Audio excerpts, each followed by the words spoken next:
Hi, guys. Welcome to the chat. I'm sure a lot of you are going to be shocked that I decided to start the live chat a little bit earlier than I said I would.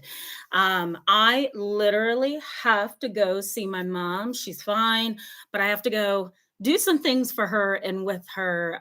So I'm not going to be able to stay here until quarter to 10 like I usually do. So I decided to go ahead and start live. So hopefully you guys will be able to trickle over from wherever you're at on YouTube. If you have on your bell notifications that I always suggest that you click on at the end of each video, then you will know when I go live. And so then that way, you can tune into these live chats when they're scheduled at a certain time. Hello, welcome to the chat, Karen Yu. So glad to see you. You just missed, and shalom to you as well. You just missed the beginning parts where I said, you guys are probably going to have to trickle over from wherever you are on YouTube. And as long as you have on your notifications, you're good to go. I'm actually here earlier tonight just because I have to be out of here by literally 8:30. So hopefully everybody else will get the messages. Yeah, okay. Hopefully everybody else will get the messages and join the chat. And then we can have a productive conversation. But so let me explain to you why I'm talking about dark empaths and kind of what they are. So I got a little bit of I'm going to say maybe 10 to 15 emails after I did my previous video on traumatic bonding. And in each of those videos, different ones were asking me to focus on dark empaths. And they didn't use that terminology because it's not something that, it's not something that you guys are probably familiar with hearing. And it's not something that you hear in everyday life. But what they said was this. I have a family member who seems to be a sociopath. I have a family member that seems to be a psychopath. I also have a family member that seems to be a narcissist. But for some reason, people believe them. They somehow connect to their emotions. And in some weird way, they can mimic the emotion that you want to see. I don't feel anything, but they can mimic the emotion that they know most human beings want to see. And so the terminology that I gave to this is, and this is not my own word. This is a word in the field of psychology. But the terminology that I gave to these people who emailed me over the past 2 weeks was this. The term is dark empaths. And these are individuals within a family system or outside of a family system.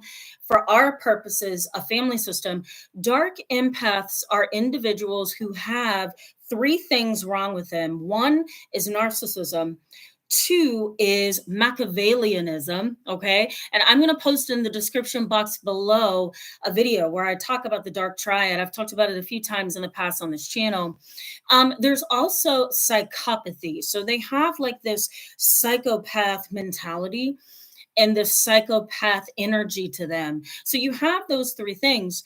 But when you add the empath part, meaning that an individual who is a narcissist, they are sociopathic, they are psychopathic, they have serious personality issues, they can still mimic.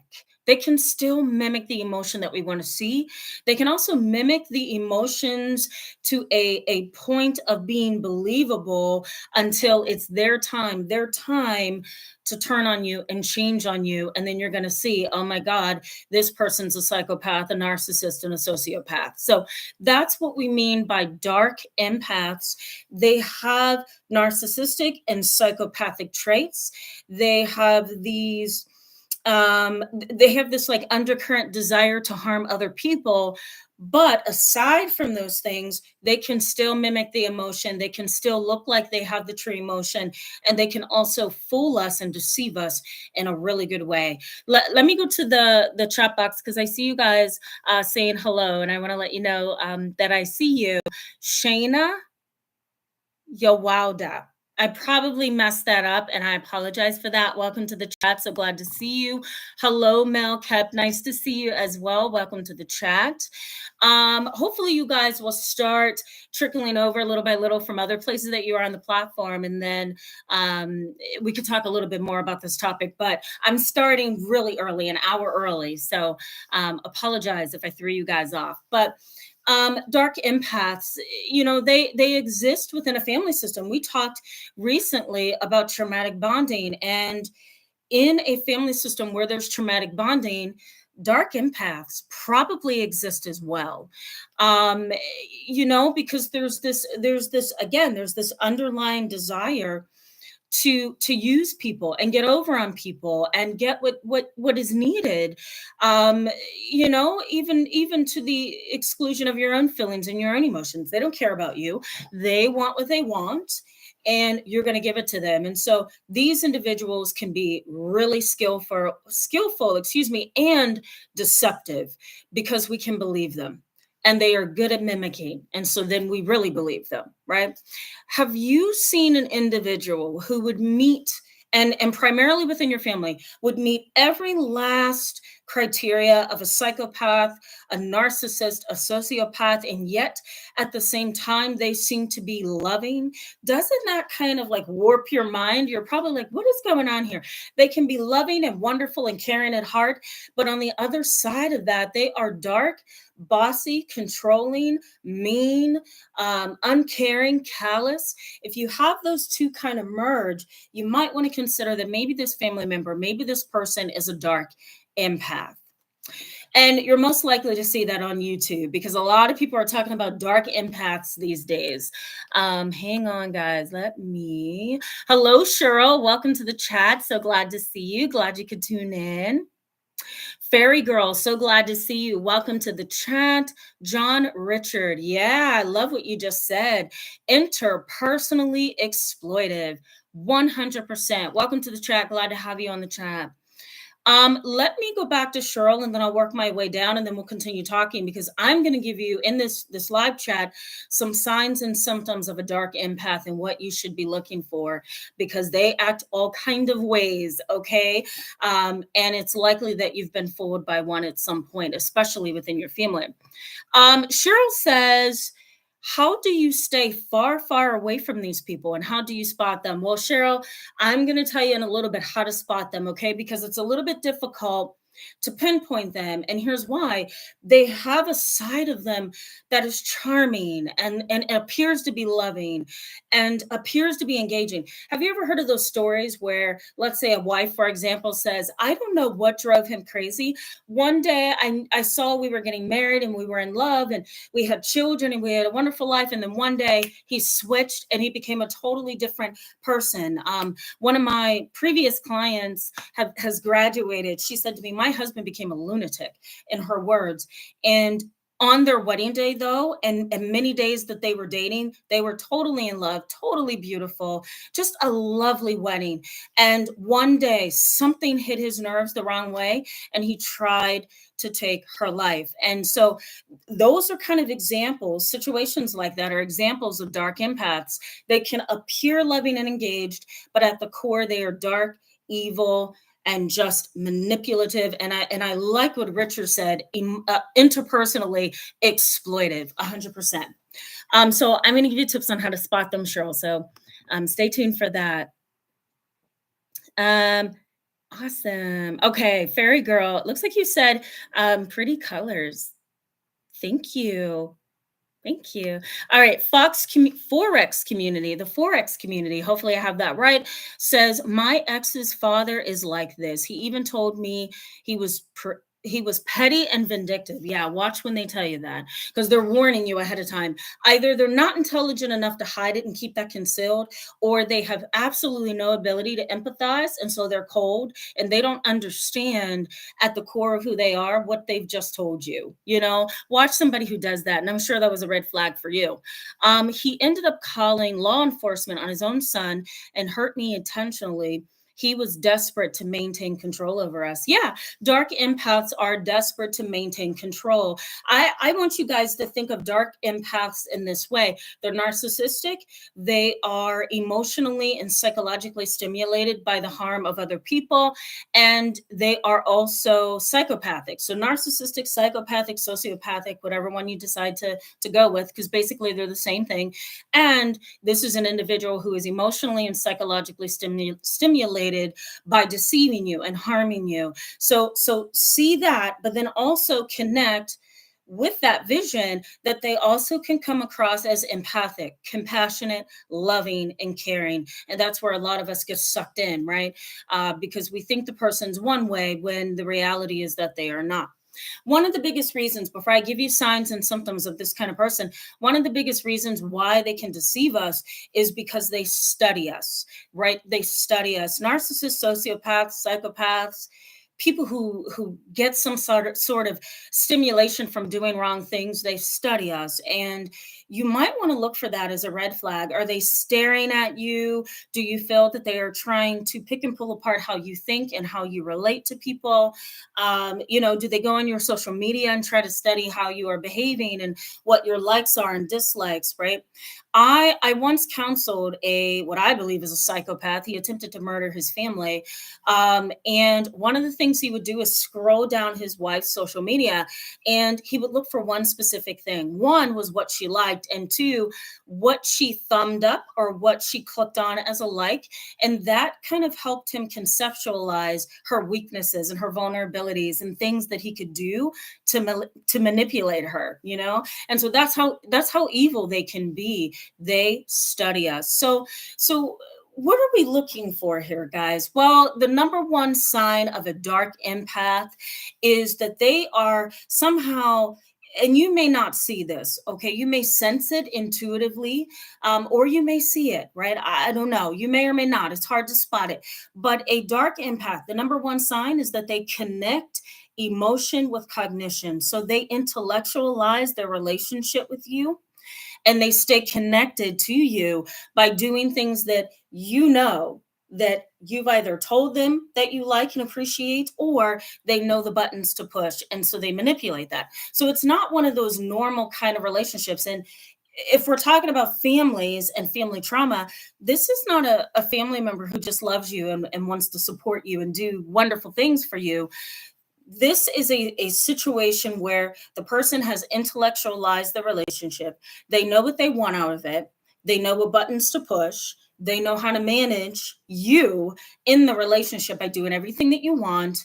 And they're also stimulating their own need to either deceive or harm you, or somehow be so many miles ahead of you because you most likely don't see them.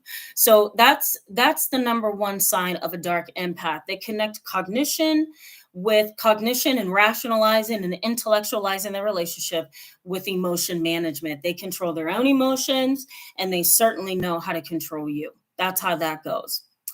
Hi, Sean Hammer. So glad to see you. Welcome to the chat. Hi, Ronald Zion. So glad to see you. Welcome to the chat. And Dragon Man Assassin, glad to see you. Welcome to the chat. Let me go back to Ronald. Ronald says diabolical people. Absolutely. Absolutely.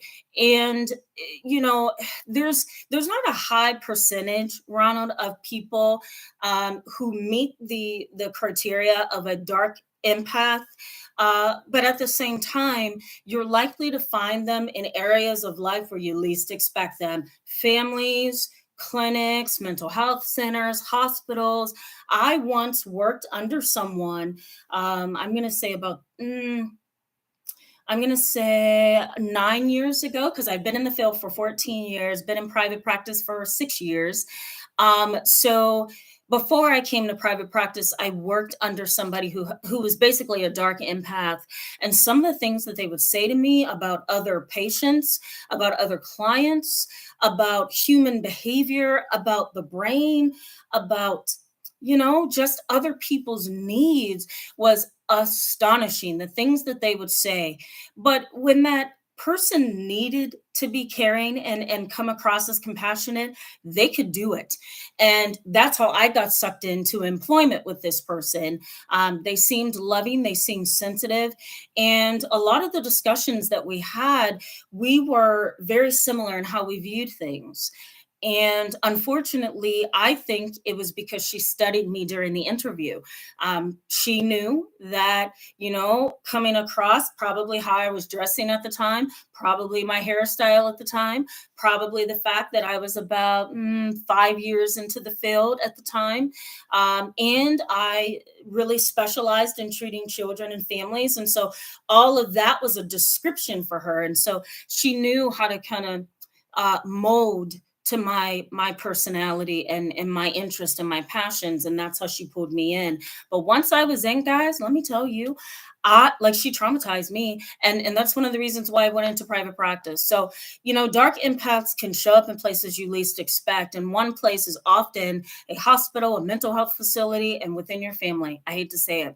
All right, so let me go back to what you're likely to see. So let's go to number 2. We talked about the first thing, and that's the number one sign, guys, is they know how to pull in the cognitive piece of the relationship, and they stay focused by intellectualizing things, right? And kind of moving the chess pieces in their favor. But then they also pull in the emotional side as well, which pulls you in to trust and believe them. So the second thing, and this is another important sign, is that dark empaths are unmoved. They are completely unmoved by external situations. So an example of this would be they are unmoved when it comes to homelessness. They are unmoved when it comes to your safety and your sanity. They are unmoved when it comes to a shooting, a mass shooting, for example. They are unmoved when it comes to something that is external to them. It doesn't involve their own emotions. It doesn't involve their own mind. Good examples of this would be somebody else's physical and emotional pain, your psychic pain, the pain that they are psychologically putting you in. Also, society's needs, right? Donating, the greater good of society. All of that stuff is disinteresting to them. So they're unmoved by it. And, another way to kind of spot these dark empaths is to challenge them. So they may try to come across as loving and caring and compassionate, and they may be deceiving you, especially if this is a family member. But I think a way to kind of challenge that is, I'm sorry, guys, I have messages popping up, and I'm going to come back to you guys in the chat box. So hang tight. But I think another way to kind of pinpoint these people is watch for their emotional reaction to things that you want to talk about, or things that bother you emotionally, or things that you bring up. So let's say, for example, this is your father. He's a dark empath. He always seems loving. He's always giving the family love and support and care. He'll drop everything and run to your rescue. But for some odd reason, he gets some kind of stimulation out of controlling people, out of manipulating people, out of making you need his love and compassion, right? There's some dark empaths who completely are drawn to people who are needy emotionally, and they know how to do it. They know how to convince you. So let's say your dad was this way, right? But as soon as you start talking about your homeless friend, or taking in a cousin who was just abused domestically, if you see, here's another example briefly: funerals, okay, wakes, all of those things. If you see this person, so this is an example of your father, and you see that they're unmoved by any of that, you better look again, and that's happened to me personally and professionally, and it just didn't add up to me. I did not get it at the time. How can you be so Christian and so loving and so caring and empathic on one side, and then when you're needed the most, you're cold? So you might want to think about that just a little bit, that a dark empath can seem really lovey-dovey and really wicked and evil and mean and cunning on the other side of things. And that's the sad part. Number 3, I would suggest to kind of going along with whatever insights you get about this person, and also some of the intuition. So the reason I say this is because dark empaths really do have a skill for seeing beneath the facade that we put up as humans sometimes. So here's what I mean. because they have dark empaths, because they have the ability to mimic emotions, look a certain way, kind of mold to other people's emotions. So they kind of mirror your emotions. Because they can do that, sometimes they are really intuitive. And this may be the family member who, told you your husband was no good, or told you, that you were depressed and suicidal before you even told anybody about that. This is the kind of person who can be somewhat insightful, and they can come across as wise, and they can also come across as very intuitive, and having a lot of emotional insight into their own emotions.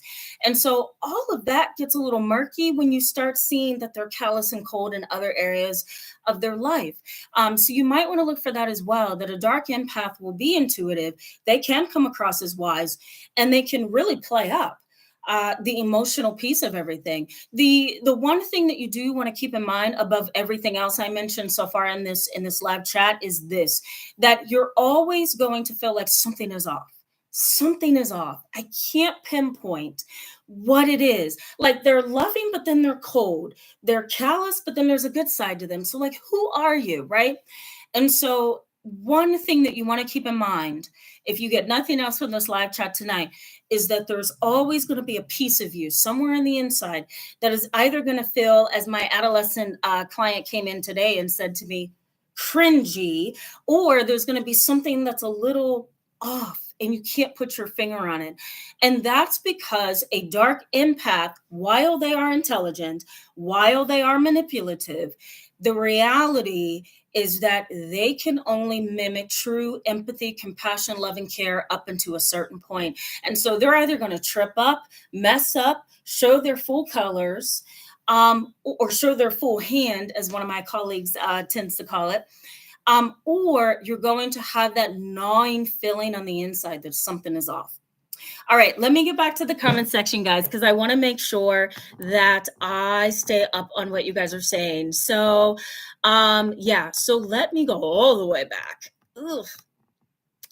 Ark, welcome to the chat. So glad to see you, says childcare worker. Yeah, sometimes a childcare worker can be this way as well. Hopefully I'm understanding what you're getting at, but a childcare worker can definitely be this way. There's actually a court case going on right now. I'll try to post it in the description box for you, where there were two daycare workers who beat up a baby.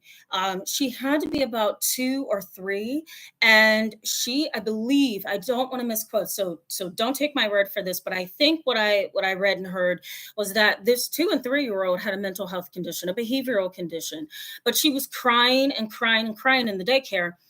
And 2 daycare employees began to beat up on her. Now, one was a man, and he was a really buffed up guy too.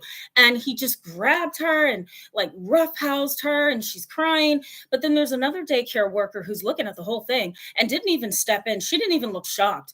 She looked like, oh, he's up to his bad behavior again with these children. And that court case is really trying to zone in on dark empaths, because they seemed caring as daycare workers, and yet they weren't. And the camera showed that. Too bad he wasn't smart enough to locate the surveillance camera that got him. That would have been smart. Sam, welcome to the chat. So glad to see you. Says, I find myself studying people all the time. I mean, Sam, I'm like that too, right? I do this for a living. So let me clarify. If you study human beings, it's a form of survival. If you study human beings, it's your job. If you study human beings, that's because you want to either get to know humans and how they think, or you want to illuminate some things, and that's totally fine. I think a dark empath, though, studies people with the intent of manipulating and deceiving. So that makes me and you, Sam, a little bit different than the dark empath, if that makes sense. George McKinley, welcome to the chat. So glad to see you. Says, yes, diabolicals, an apt word. Yeah, I definitely agree with that. Fairy Girl says, groomed by, followed a pattern. I'm still quite trepidous. Okay, Fairy Girl, please use ABC language here. It's been a long day for me, or I'm not pronouncing that right. But I feel safer as I understand and trust me more. Yeah, there you go, Fairy Girl. You're saying what I said earlier, that there's an element of intuition And a dark empath, again, doesn't have the capability to be smart necessarily. And so they're going to trip up or show you their true hand or whatever. Or you're going to have this intuitive sense, as you are saying, that something's wrong. And so the more you learn to trust that intuitive part of you, the better, the better. Ronald Zion says, wow, shameful and deceiving and in a position of authority. Absolutely. And I don't know if you're referring to my work, my ex-boss, or if you're referring to something else I said about authority. But let me just tell you, this particular person had children and was adopting and fostering as well. So, I mean, the list just goes on, and it's horrendous. It's a horrendous thought to think that somebody like this could get so far in to a field that is really built upon loving and caring about other human beings and studying them and trying to help them. It is a tragedy, to say the least. All right, Karen, I see what you're saying here, and I think I may have encouraged you to bring this up again tonight. I can't remember. Your question is, what books would you suggest when dealing with adult CPTSD of childhood trauma and narc abuse when you have a chance? Absolutely. So I would suggest, and I'll pull this up for you really briefly because I want to give you guys the rest and then wrap up by like 8:40. Okay. Okay, so you're going to want Bonded to the Abuser. Okay, so here's what it is. Here's a book to start. And this is not a promotion by any stretch, but it is a book that I do like. Let me see if you guys can see that. Can you see that? So this book is called Bonded to the Abuser. Bonded to the Abuser. I'll post it in the description box below for you so you can go ahead and click on it and order it. It talks a lot about traumatic bonding. It talks about narcissistic families, or parents, I should say, that has caused the traumatic bonding. And there are some tips to kind of help you get from feeling abused to feeling healed. So that's a really good book. And then let me give you one more. The book is Adult Children of Emotionally Detached Parents. And let me see if I can pull that up just so you can see it. I'll post this in the description box for you as well. This is also not a promotion, although we are both published by the same publishing company. It's just a book that I personally and professionally found helpful. So here is Adult Children of Emotionally Detached Parents. I'll post this in the description box for you as well. And it talks about narcissistic parents and parents who are incapable of being parents. And then it takes you on a journey to kind of help you build some insight and possibly some coping skills. So hopefully that is helpful, Karen. SH, welcome to the chat, says mirroring. Okay, mirroring is basically this, so let me just start from neuroscience. Okay, I'll go all the way back to my neuroscience training, that we all have in the brain what we call mirror neurons. And I'm going to show you. My spelling tonight is horrible. Okay, so here's what I'm saying, because I feel like I'm not. Mirror neurons, okay? Mirror neurons is something that we naturally all have within the brain. And basically it's this, that somehow we tend to mirror people that we are emotionally attached to. We mirror other people who we are emotionally attached to. And sometimes we just mirror other human beings who are sitting across from us, or on a certain angle from us, and that's just a natural thing that humans do. And so different narcissists and sociopaths and psychopaths and dark empaths, they can mirror us because they understand that that's a natural part of human behavior, right? You cross your arms, somebody else may cross their arms. You yawn, somebody else may start yawning. That is because of the mirror neurons. And so dark empaths understand that. Most of them are pretty intelligent, and they've manipulated in the past. And they also have kind of gathered all these tools, to use on other human beings. So, they may mirror you just to appear closer to you or bonded to you, so to speak. It's pretty dark, but it is what it is. Hi, blessed in every area of my life. Welcome to the chat. Glad to see you. The arc says the dark empath currently in my life knows my mother is passing and they are not responding to my need for privacy. Oh my. You may have been with me on a previous chat or so where I brought up that families are really, not all, but there are some, maybe most, I don't know, uh, families who are manipulative and evil sometimes when a family member is passing or they're sick or they've died. I don't know what that is. It's like a light switch. Everybody changes from nice and logical and sensible to just mean. Not everybody, but some families do. And it's horrible. It's horrible. Okay. Yeah, Fairy Girl says sigh. This is real. Yeah, absolutely. Absolutely. Blessed in every area of my life says they are lost and confused souls. Yep, absolutely. Absolutely. Karen Yu says if an empath is exhausted, they I'm not sure what that means. Hold on, Karen. You. If an empath is exhausted, do they become a dark empath? Oh, that's a good question. So, does an empath who is exhausted become a dark empath? No, because a dark empath has at the core of who they are, and I don't know if I can spell Machiavellianism. Okay, let me try this. So, they are a narcissist. Okay, psychopath. Oh my God, my spelling is awful.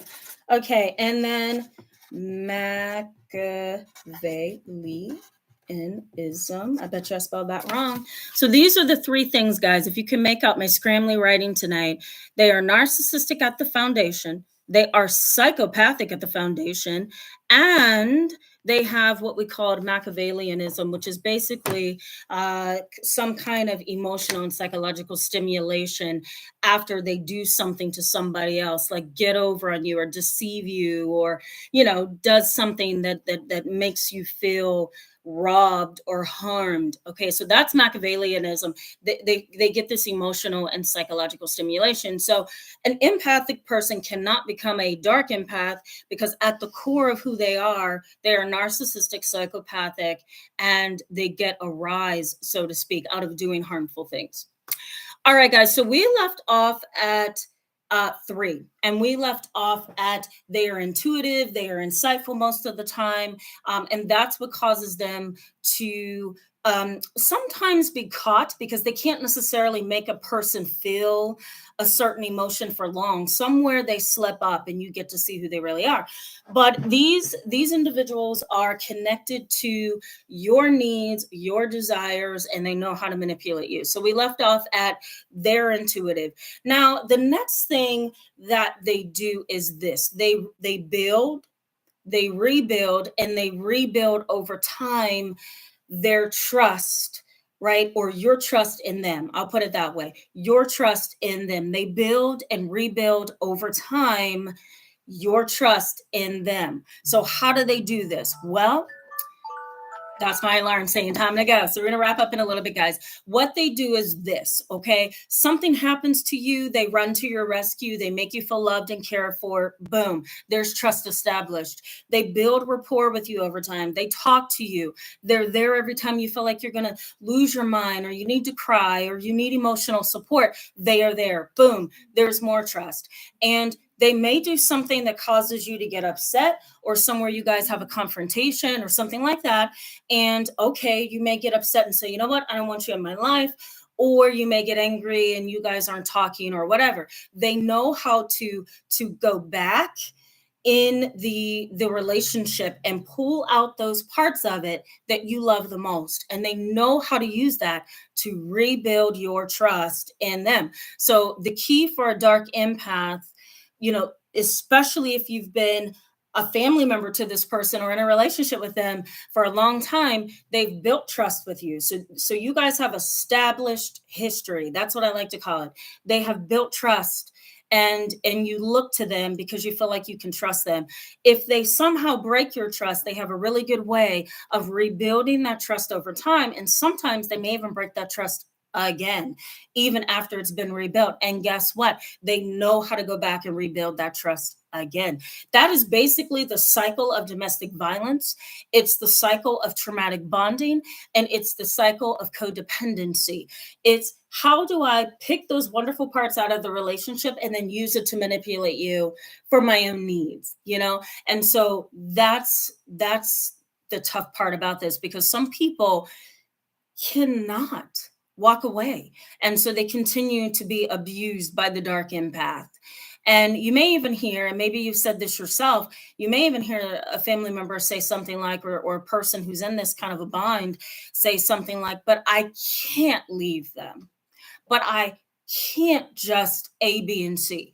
And that's because they have built some kind of emotional reciprocity with you. So you guys have some emotional connection. That's what I mean by reciprocity, some kind of connection. And so they know how to use that to their benefit and to your loss. So keep that in mind. They know how to build and rebuild your trust over time. They also know, the next one is they also know how to filter out aggressive behavior and impulsivity. They know what you want and need. So they just filter out that aggression. They filter out, all of those bad things that you don't want to see. And they can remain that way for a very long time, guys. Narcissists never want to show their true colors anyway. And remember, that's at the core of a dark empath. So if they're narcissistic, then they're not going to want to show their true colors. So they're going to stay behind this wall for a long time. And sometimes it's 20 years, 30 years, 50 years. Sometimes it's a year. The time varies. But they know how to filter out those things that you don't like. Remember when I said they study you, and they study you with an intent to deceive you. So what they're going to do, especially, in a family relationship, or, a relationship where you've been connected for a long time, they're going to go back in that relationship and study all your emotions, how you think about things, how you process things, what you've told them you love and you need and you like, and what makes you feel supported. And they're going to use all of that, and they're going to use it in your now. And so let's say, for example, it's your mother. She raised you, right? So this is an example. Your mother raised you, so she knows all about you. She knows your likes, your dislikes, the things that make you upset, and so forth. She can utilize that data to then manipulate you even further and filter out all the things that you don't like. A mother who's controlling, a mother who's dominating and abusive, right? They can filter out those things in order to give you exactly what you want and you need. At the core of all of that, though, is a deceptive, narcissistic, and psychopathic kind of a parent, unfortunately. Something else to keep in mind as well is, and this will be our last thing that I'm going to go over, is that they tend to be very insincere. I'm sure you've run across people, and especially within your family system, who just don't seem natural and authentic. They love bomb you. They just throw all these loving things at you all the time. They gaslight you, but then somehow they come back and they love bomb you, so you won't get offended, or you'll forgive them quicker. They may also use a sarcasm in a way to kind of poke at you and offend you and weaken you. I had a family maybe 3 years ago where the narcissistic father would use sarcasm to minimize his daughter's achievements and really keep her in a position of emotional weakness. So sarcasm can sometimes be a really big tool used by the dark empath, because they can laugh about it and make it humorous, but then offend you and break you all at the same time. And that's not okay, but they will try it. I'm going to say dark jokes as well. This is not all people who utilize dark jokes. This is just the dark empath. They may make jokes about things that are just simply not okay. It's crossed the boundary. It's crossed the line. Okay, this is no more funny kind of a dark joke. And so they can do that for sure. And they will do it. They do it. That's how they operate. These kind of insincere people they may also give you a gift, and somehow down the road, you have to pay them for that gift, and you pay them in some way, emotionally, psychologically, whatever the case may be. You're paying them in some way for what they gave you. So keep in mind, there's always something at the core of a dark empath, and they know how to manipulate you 100%. Like, they are intelligent. I'll put it that way. They are emotionally intelligent people, But you have to tune into yourself and ask yourself, do I feel like this person is genuine or are they insincere?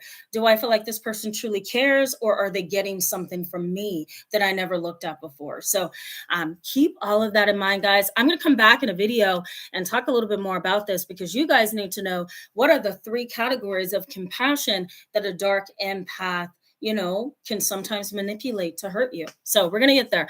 Let me go back to the comment section above here. Well, it's above on my screen. Blessed in every area of my life says, I know several people like that. They are very selfish. Yes, they are. Blessed in every area of my life. Yes, they are. Tasha Teeling, so glad to see you. Welcome to the chat. Says, hey, fairy girl. Hi, Tamara. Oh, yeah. Where is Cherry Jubilee? Yeah, she's usually on here moderating. My goodness. Art says, thank you, everyone. I am in the thick of it. Pray I find a new place to live. She is a new roommate. Yeah, I'll definitely say prayer for you. And I also will pray for your strength because and I have to pray for my own strength when I'm dealing with these kind of clients or I'm dealing with these kind of people in my world. They are skillful. And so it's a blessing when you can escape them, and learn who these people are and develop tools to manage them. So definitely prayers for you. Indeed. Okay.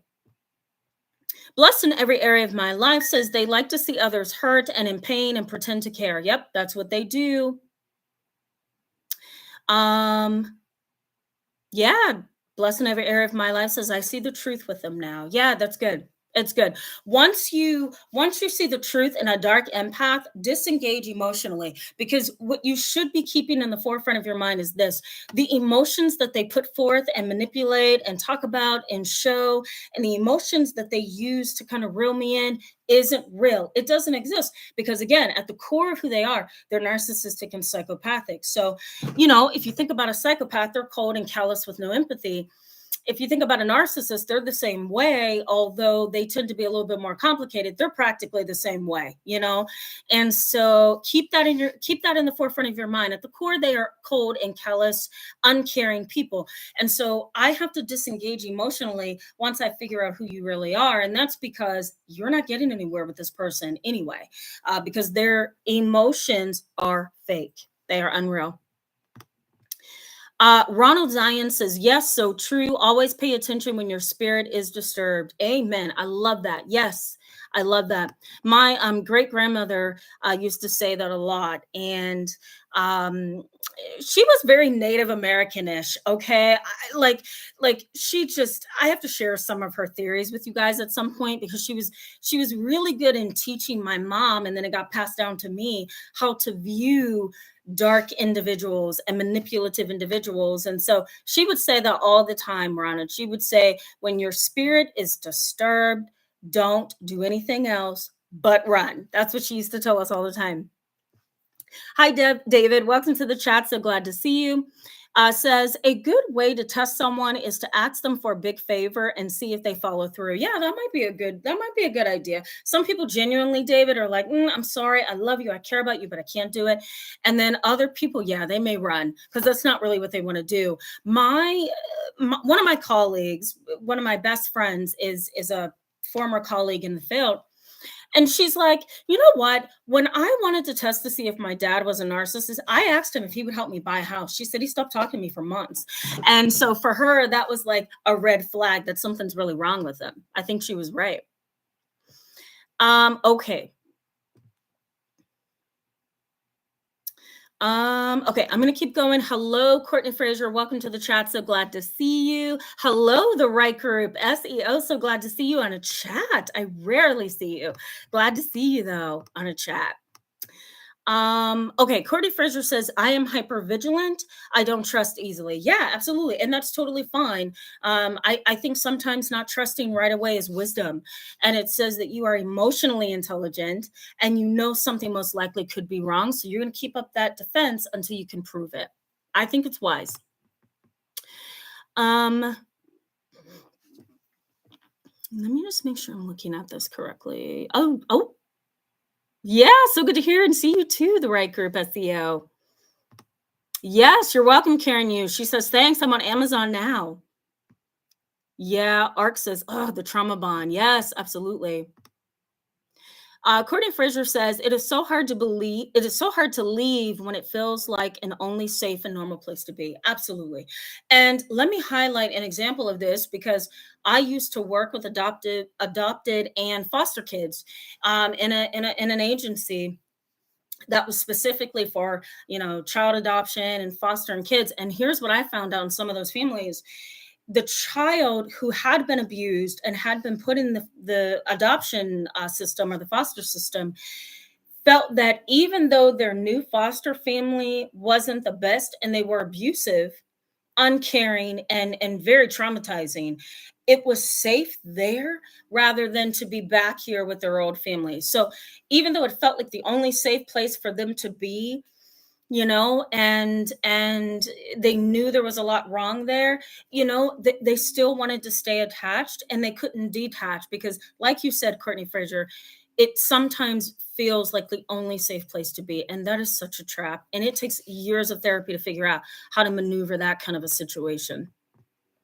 Sean Hammer says, it seems that talking to friends who are unaware of how we realized what we've been through, it can lead to yet further invalidation. Absolutely. I think that's an excellent point, because a lot of people who are emotionally detached to the reality of dark empaths, to the reality of narcissism, psychopathy, to the reality of trauma bonds, codependency, the list goes on, they don't get it. I may have said in a previous live chat that you almost have to go through it or be really close up on it, like a therapist or so, before you understand it. It doesn't mean you're unintelligent. It just means you simply don't get it. It's so emotional and so psychologically destabilizing that you literally have to be either close upon it as a provider or you have to have experienced it in order to get it. So I agree. It can lead to further invalidation.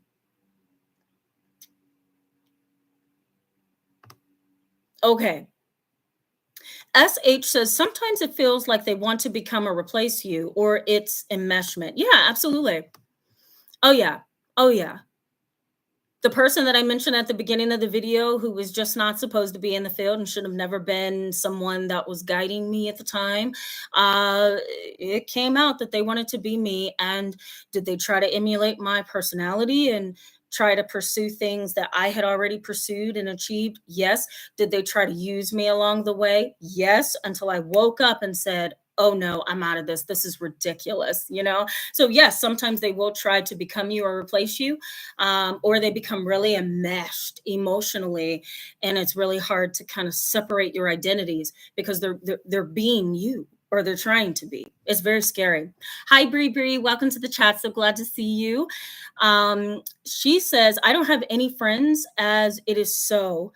I don't have a support group that's able to help. Yes, Bree, I think you may have said that to the chat once before. So I'm going to post some things I think in the description box that may be helpful to you in that way. I hope you feel loved and accepted in my YouTube family that we all have created. So I hope that kind of helps a little bit. And I'll post some things in the description box for you and for everybody else. Liberty Can, so glad to see you. Welcome to the chat. Philip B. Wasson, welcome to the chat. I hope I said that correctly. Says, ran into a whole pack of them. I love that you say a whole pack of them, like a herd or like a whole group of dark empaths. You don't want to run into a pack of dark empaths, let me tell you. You're going to be traumatized. Yeah, Ronald. He says, I've seen this tactic played out on Facebook.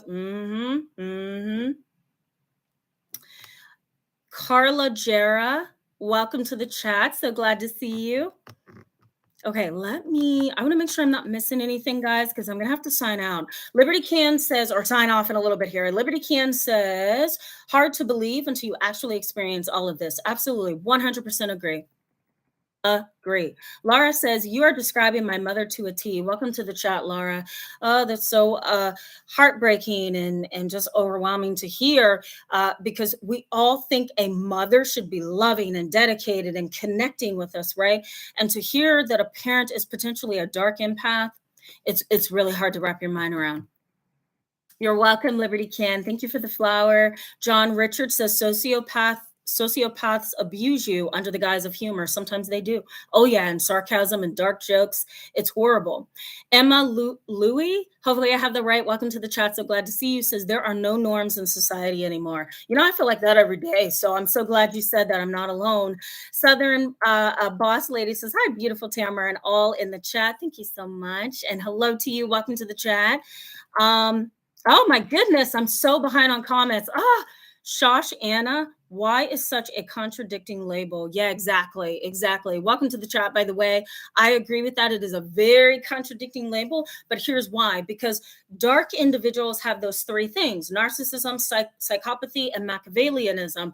But then on the side of that, if you didn't catch the beginning of the chat, they also tend to be empathic because they take those emotions that other people want, need, and desire, and they use them against you, or they use them to manipulate you. So it is a contradictory term, but it's there to highlight that yes, they can appear empathic, but they are dark.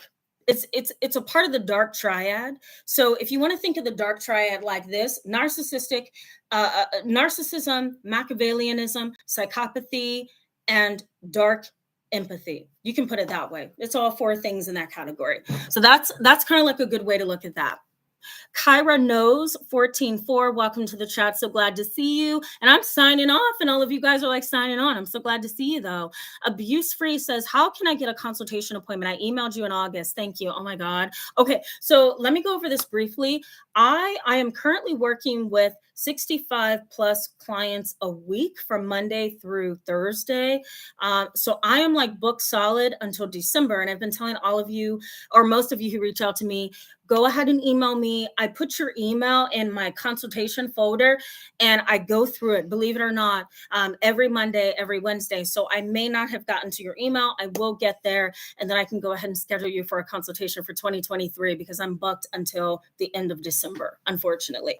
But I want to offer you guys support when you come to me. So just email me again, put your email back on the top, and know that I will be checking those emails again.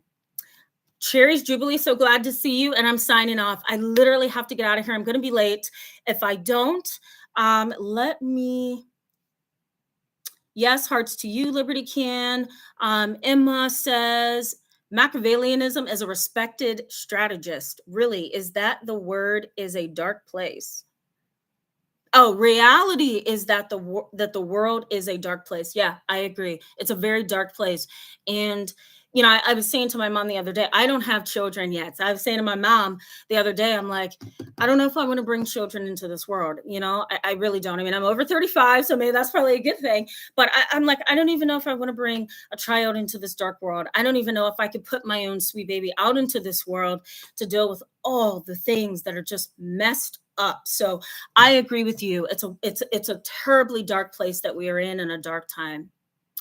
But hopefully there is hope. And I firmly believe that there is. It's taken a while to get there. Hi, George. Welcome to the chat. I love you guys. And thank you so much, Liberty Can. You're welcome. I wish I can get to all of the rest of your comments. I can't.